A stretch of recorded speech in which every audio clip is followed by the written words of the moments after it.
Hello everyone, it's your last topic from your entire syllabus.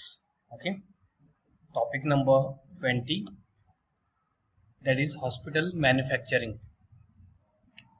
Okay, the syllabus is designed in 1991 as per the Education Regulation 1991 Act. Okay, हा topic सिलेबसला आहे म्हणून मी घेतोय.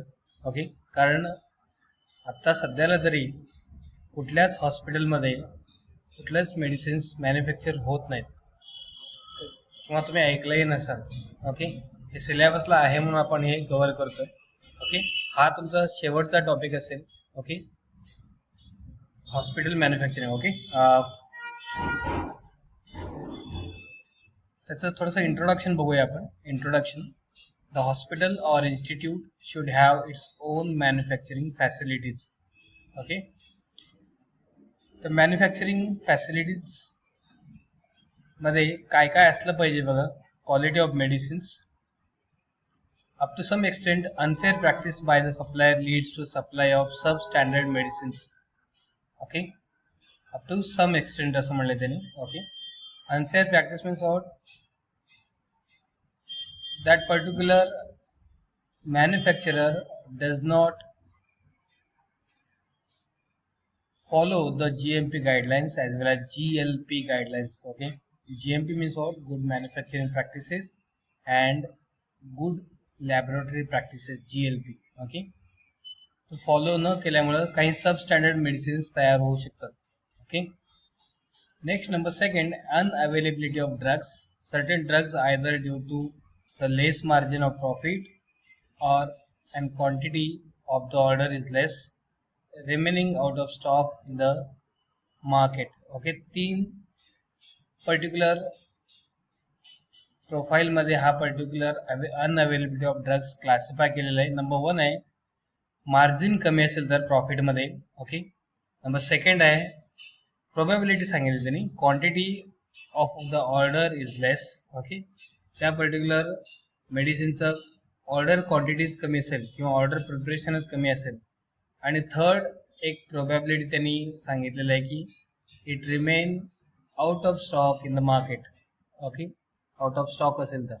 Okay, शक्यतो असं होत नाही. As per the requirement सगळे medicines आपण तयार करून ठेवतो. एखाद्या सिजनल मेडिसिन्स जे असतील ते डिले होऊ शकतात. Okay, next number third point, delay in supply. Purchase from outside the institute requires sometimes to complete the procurement formalities. Procurement means what here? The purchase formalities. Okay, it may leads to delay in supply. And last part is the cost.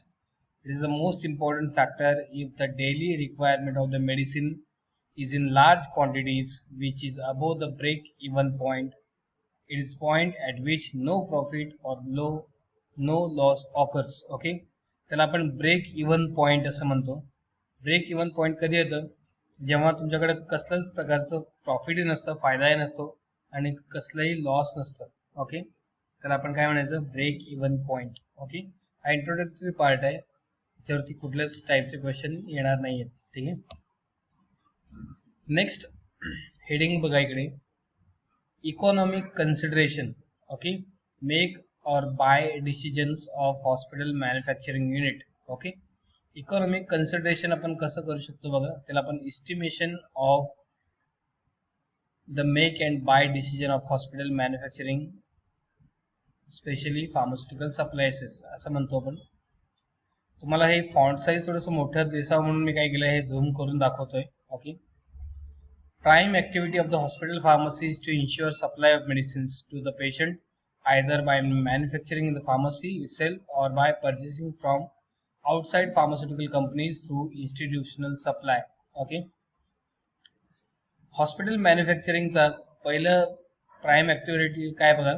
Okay, to ensure the supply of medicines to the patient either by manufacturing in the pharmacy. Okay, तर आपण pharmacy मध्ये स्वतः manufacture केलं पाहिजे किंवा purchasing from the outside pharmaceutical companies through institutional supplies. Okay, similarly the Mysore committee on hospital pharmacies suggested to have its own IV fluid manufacturing facilities. Okay, एक Mysore committee आहे. Okay, ते hospital pharmacies design करत असताना okay असं suggestion दिलेलं आहे की त्यांनी शक्यतो डोसेस फॉर्म त्यातल्या त्यात सॉलिड, लिक्विड किंवा सेमी सॉलिड फॉर्म्युलेशन एखाद्या युनिट असेल नसेल, पण IV फ्लुइड मॅन्युफॅक्चरिंग फॅसिलिटी हे कंपल्सरी असलं पाहिजे हॉस्पिटल फार्मसीज मध्ये, असं मैसूर कमिटी सजेस्ट करते. Okay, from an economical point of view, need of infrastructure, machineries, man power, compliances with standards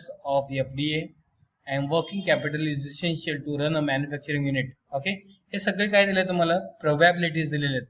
okay, आपल्याला कुठल्या कुठले फॅक्टर्स कन्सिडर करावे लागतील बघा जेव्हा आपण एखादं IV fluid manufacturing unit start करतो हॉस्पिटल फार्मसीमध्ये. आपल्याला काही पॉइंट्स आहेत ते कन्सिडर करावे लागतील. पहिला आहे economical point of view. Okay, आपलं बजेट किती आहे ते पाहायला पाहिजे. Need of infrastructure. ओके, आपल्याकडे जे आहे आपली जे इन्फ्रास्ट्रक्चर म्हणजे काय, आपली जी इमारत आहे ते सुटेबल आहे का. ओके, ज्या as per the guidelines. Okay, machineries त्या म्हणजे तितके व्हॅलिड आहेत का आपल्याकडे. ओके, मॅन पॉवर रिक्वायरमेंट पण दिलेलं आहे. ओके, नंबर लास्ट आहे compliances with standards of FDA and working capital. Okay, food and drug ॲडमिनिस्ट्रेशनचे जे रिक्वायरमेंट्स आहेत किंवा गाईडलाईन्स असतील किंवा स्टँडर्ड इन्स्पेक्शन रिपोर्टनुसार त्यांचे सगळे कॉम्प्लायन्सेस आपण व्हॅलिड करू शकतो का, या सगळ्या गोष्टी सुद्धा खूप महत्त्वाच्या आहेत. Okay, the entire operation affects the budgetary control of the hospital. Therefore it is beyond the scope of hospital authorities to install the IV fluid manufacturing unit. Okay, म्हणजे या सगळ्या गोष्टी पॉसिबल होत नाहीत, म्हणून शक्यतो कुठलंच हॉस्पिटल ओके किंवा हॉस्पिटल फार्मसीज म्हणा हे IV फ्लुइड मॅन्युफॅक्चरिंग युनिट सध्या तरी रन करत नाहीत. हे सगळे कुठे रन होतात, फार्मास्युटिकल इंडस्ट्रीमध्ये किंवा फार्मास्युटिकल कंपनीजमध्ये. ओके, कळतं. Next, estimation of demand concentration of hospital manufacturing. Okay, prior to manufacturing any product, the manufacturer should have the list of types and quantity of medicines or drugs to be produced. Okay, hospital shall arrive at the requirement and future demands by forecasting. Okay, एक guess करून काय करतात त्यांनी, estimation या शब्दाचा अर्थ काय, तर्क करणे. ओके, किंवा प्लॅन तयार करणे. Okay, estimation of the demand can be determined by the different methods such as number one is a reference of past history. Okay, कुठलंही मॅन्युफॅक्चरिंग युनिट स्टार्ट करत असताना रॉ मटेरियल म्हणा, मॅन पॉवर, मनी power, त्याच्यानंतर experienced जे specialist असतात त्यांना जाऊन भेटणं म्हणा, या गोष्टी केल्या पाहिजे. ओके, रेफरन्स जर आपल्याकडे असेल, ओके, एक्सपिरियन्स्ड माणसांचं जर आपल्याकडे रेफरन्सेस असतील, ओके, तर आपल्याला कुठलंही युनिट स्टार्ट करायला काही अडचण येत नाही. Okay, the data of medicines consumed by the pharmacy are extended to the future in deciding the demand of drugs. Okay, म्हणजे डिमांड अँड सप्लाय याचा जर रेशो तुम्हाला जर मॅनेज करता आलं तर कुठलंही युनिट रन करायला सोपं जाईल. ओके, डिमांड्स काय आहेत, डिमांडवरून आपल्याला आपली नीड कळते. ओके, आणि त्यानुसार आपण परचेस ऑर्डर देऊ शकतो किंवा मॅन्युफॅक्चरिंग ऑर्डर्स आपण देऊ शकतो. ओके, नंबर सेकंड आहे एस्टिमेशन मध्ये. पहिलं एस्टिमेशन आपण काय करतो, पास्ट हिस्ट्री कलेक्ट करणे. ओके, एक तर्क करणे. त्याच्यानंतर सेकंड आहे जजमेंटल. ओके, जजमेंटल म्हणजे काय करतो आपण, नेमकं ओपिनियन्स घेत असतो आपण त्या एक्सपर्ट्सचं. ओके, इकडे आपण फार्मास्युटिकल जजमेंटल ओपिनियन कसं घेऊ शकतो, the opinion of clinical pharmacy staff of hospital is taken into consideration regarding the requirements of medicines in the futures. Okay, फ्युचरमध्ये लागणारे जे मेडिसिनचं डिमांड आहे किंवा रिक्वायरमेंट्स असतील किंवा नीड्स असतील ते आपण क्लिनिकल फार्मसी जे युनिट रन होत असतं हॉस्पिटलमध्ये त्याच्याकडून आपण एक ओपिनियन घेऊ शकतो आणि त्यानुसार आपण मॅन्युफॅक्चरिंग टीमला सजेस्ट करू शकतो की या पर्टिक्युलर 3 months 4 months शेड्यूलमध्ये इतके मेडिसिनचे रिक्वायरमेंट असेल. ओके, नेक्स्ट आहे number third, casual models. By evaluating the medical documents of patient in hospital, one can forecast the demands for a specific category of the drug depending upon certain facts. Okay. Category of drugs आणि facts दिलेले आहेत बघा. Blood samples, okay, whole blood, number of casualty admitted in an emergency ward. Okay, आपल्याकडे blood bank जे असतात त्याच्यामध्ये पुरेसे blood आहे की नाही ते आपण कशावरून ठरवू शकतो. Okay, numbers of casualty admitted in an emergency ward. Okay, accidental condition किंवा सप्लाय कंडिशनवरून आपण काय करू शकतो, इमर्जन्सी वॉर्डमध्ये होल ब्लड सॅम्पल आपण ॲज पर द सिच्युएशन आपण रेडी ठेवू शकतो. नेक्स्ट आहे anti hypertensive, number of patients admitted every month with hypertension. Okay, हायपरटेन्शनचे जितके पेशंट आहेत त्यावरून आपण एक गेस करू शकतो. नेक्स्ट आहे radio pharmaceuticals, number of patients came from screening periodically.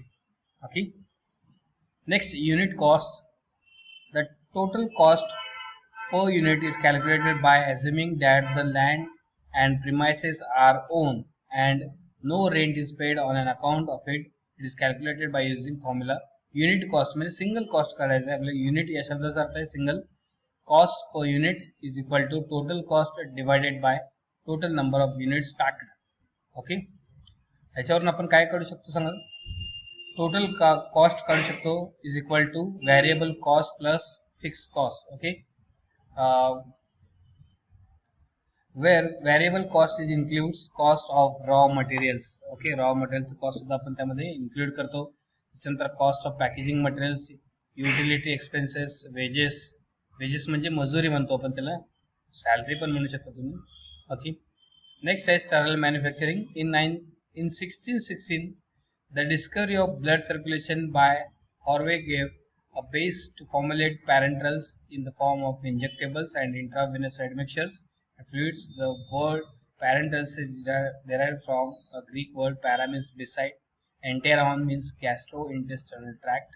Many parenterals are classified into two groups, LVP and SVP, which could be differentiated as under.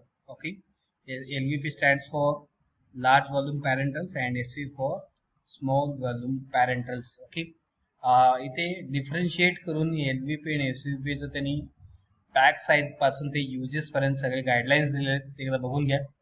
Number 1 is a pack size 100 ml and more is LVP, SVP for 1 to 99 ml. Okay, type of containers use for packaging, generally plastic bottles. SVP मध्ये glass और amber colour ampoules and vials. Vehicles use water for injection in LVP and water for injections or oils like PG400 and PG600 preservatives. Okay, in SVP. Added substances, no added substances in LVP. Preservatives and antioxidants and microbials are added in SVP.